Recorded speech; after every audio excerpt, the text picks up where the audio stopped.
నైరుతి బంగాళాఖాతంలో తీవ్ర వాయుగుండం కొనసాగుతుంది. ఇది శుక్రవారం ఉదయంలోగా తుఫానుగా బలపడబోతోందని భారత వాతావరణ శాఖ విభాగం తొలుత అంచనా వేసింది.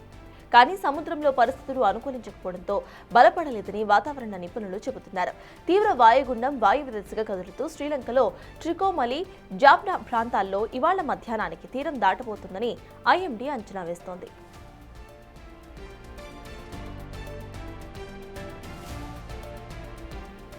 తీవ్ర వాయుగుండం నేపథ్యంలో తూర్పు తీరంలోని అన్ని పోర్టులకు 1వ నెంబర్ ప్రమాద హెచ్చరికలు కొనసాగుతున్నాయి.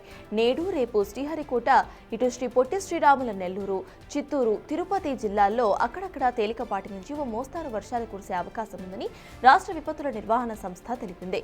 బాపట్ల, పల్నాడు, ప్రకాశం జిల్లాలో తేలికపాటి వర్షం కురవచ్చని పేర్కొంది.